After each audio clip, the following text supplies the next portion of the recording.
Tecnologia é informação, informação é poder, portanto, tecnologia é poder.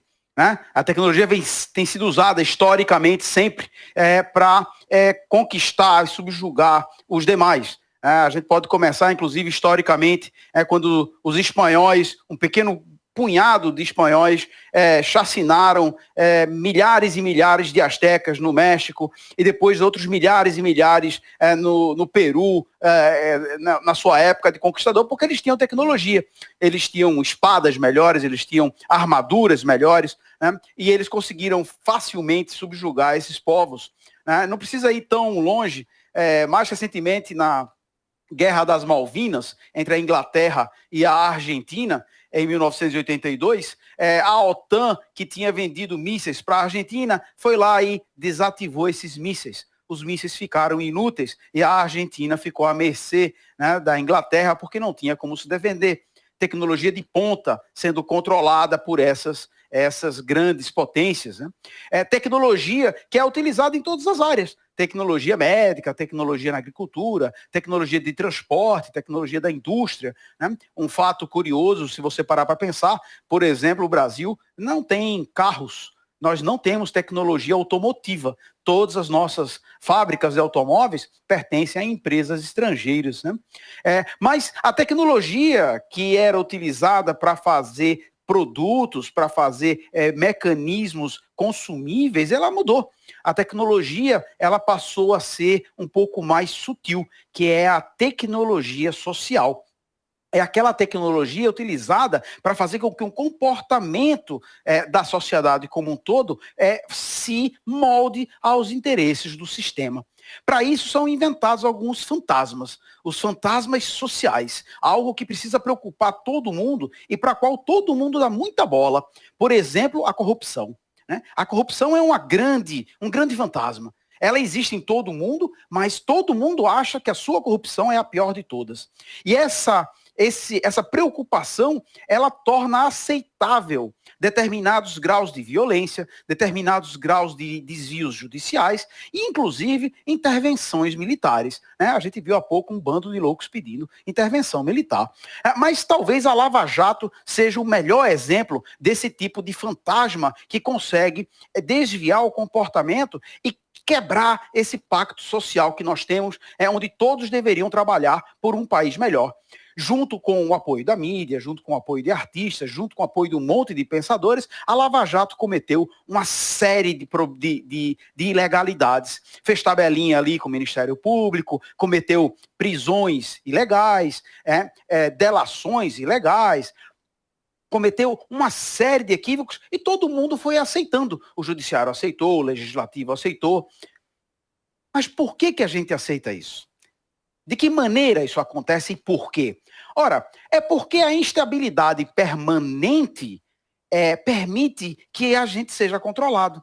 Permite que, quando interessar, as intervenções possam acontecer. Intervenções essas que têm o objetivo de garantir os ganhos daqueles que controlam o sistema. A ideia, obviamente, é criar instabilidade para poder meter a mão nos nossos sistemas de controle social, nos nossos direitos sociais, nas nossas conquistas. A maneira de fazer isso, ora, democracia. Essa coisa linda, todo mundo vai lá e vota, todo mundo vai lá e escolhe os seus representantes. Ora, mas quem tem mais capital, quem tem mais poder, quem tem mais influência social, ou seja, aqueles que controlam as mídias, aqueles que controlam os sistemas de produção, aqueles que têm o poder sobre a sociedade, em geral, sairão vencendo.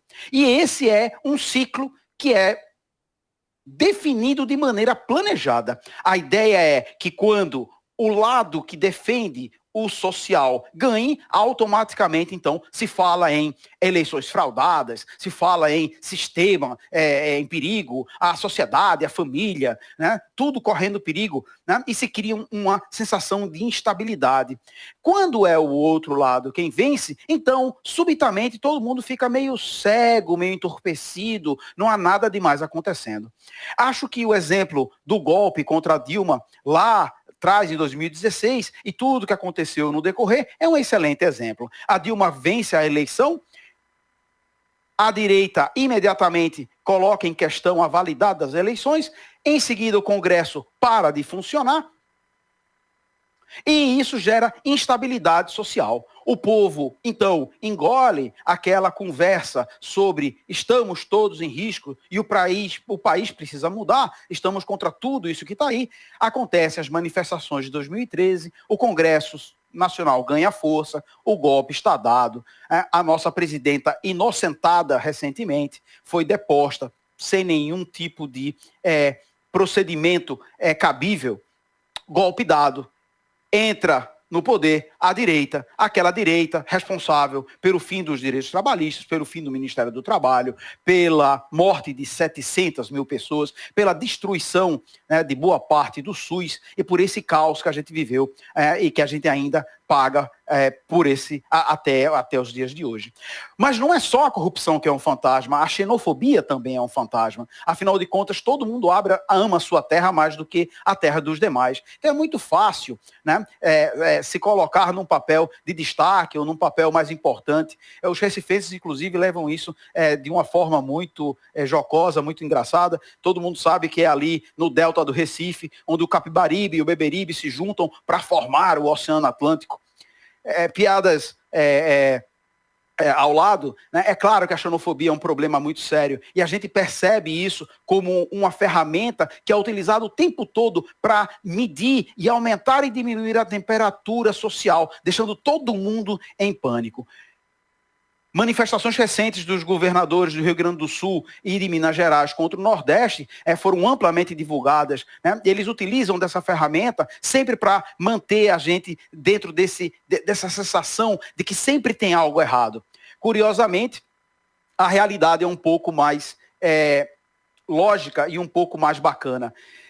Todo mundo conhece o ITA, que é o Instituto de Tecnologia Aeroespacial, que é talvez a melhor universidade do Brasil, uma das melhores do mundo, que está abrindo agora o seu primeiro campo fora de São Paulo. E esse campus será aberto nada mais, nada menos do que no Ceará.